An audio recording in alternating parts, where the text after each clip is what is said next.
जो कैसे हैं आप लोग। मैं आप लोगों को सामाजिक विज्ञान 8वीं क्लास का पढ़ाऊंगी और आज जो हम लोग पढ़ने वाले हैं विषय वह है आपका अतीत से वर्तमान का पहला अध्याय जिसका नाम है कब, कहाँ और कैसे। बच्चों 6ठी और 7वीं क्लास में आप लोगों ने प्राचीन काल के इतिहास और मध्यकाल के इतिहास को जाना और समझा। 8वीं क्लास में आप लोग आधुनिक काल के इतिहास को जानेंगे और समझेंगे। जो शब्द है आधुनिक काल का इतिहास, तो आधुनिक काल को लाने में बहुत सारे कारकों ने अपना योगदान किया। उन्हीं में से एक प्रमुख कारण है आपका पुनर्जागरण। इस चैप्टर में आप लोग कई सारे टॉपिक पढ़ेंगे जैसे पुनर्जागरण, खोज यात्राएं, पूंजीवाद एवं औद्योगिक क्रांति, उपनिवेशवाद एवं साम्राज्यवाद, अमेरिकी एवं फ्रांसीसी क्रांति, आधुनिक काल एवं भारत। तो आज हम लोग मुख्य रूप से पुनर्जागरण को जानेंगे कि पुनर्जागरण आखिर क्या था, पुनर्जागरण एक आंदोलन कैसे बना, पुनर्जागरण को लाने की आवश्यकता क्यों पड़ी। ठीक है, तो आधुनिक काल की शुरुआत ही पुनर्जागरण से मानी जाती है क्योंकि मध्यकाल में लोग बहुत ज्यादा अंधकार के युग में जी रहे थे, अंधविश्वास के युग में जी रहे थे, अंधभक्त की तरह रह रहे थे। मध्यकाल में लोगों को नहीं पता था कि सच क्या है, झूठ क्या है, किसी भी विषय पे तर्क वितर्क करना है या नहीं करना है, किसी भी व्यक्ति की बातों को बस आंख बंद करके मान लेना है। तो आधुनिक काल में समाज में एक नई चेतना आई, एक नया विचार आया जिसको पुनर्जागरण बोला गया। अगर पुनर्जागरण के शब्द पर हम जाएं तो पुनर्जागरण का शाब्दिक अर्थ होता है फिर से जागना, या हम कह सकते हैं इसको पुनर्जागरण को पुनः जोर जागरण। बच्चों पुनः मतलब आप लोग जानते हैं फिर से, और जागरण मतलब जागना, यानी पुनर्जागरण का शाब्दिक अर्थ हुआ फिर से जागना। ठीक है, तो लोगों को पुनर्जागरण की आवश्यकता क्यों पड़ी, क्यों मध्यकाल में लोग जो थे वो अंधविश्वास से जकड़े हुए थे और आधुनिक काल आने पर वो लोग अंधविश्वास से मुक्त हो गए पुनर्जागरण के कारण।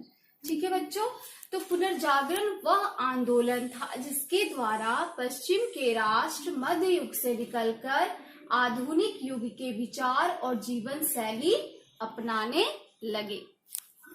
बच्चों यूरोप में और विशेषकर इटली देश में होता क्या था कि वहां पे धर्म का, चर्च का बहुत ज्यादा प्रभाव था। लोग धर्म और चर्च के आगे बिल्कुल नतमस्तक थे, यहाँ तक कि वहां के राजा भी चर्च और धर्म के आगे कुछ नहीं कर सकते थे।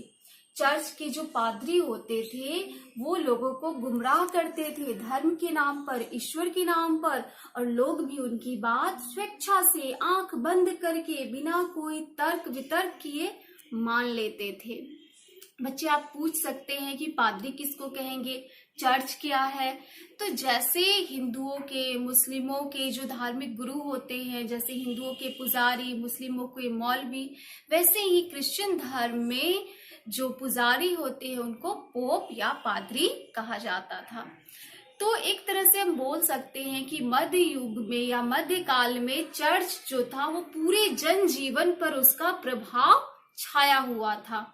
यहाँ तक कि चर्च और पादरी लोगों के बीच यह अफवाह फैलाए कि आप लोग मुझे धन दीजिए, मैं आप लोगों को यह गारंटी देता हूँ कि मरने के बाद आप स्वर्ग में ही जाएंगे।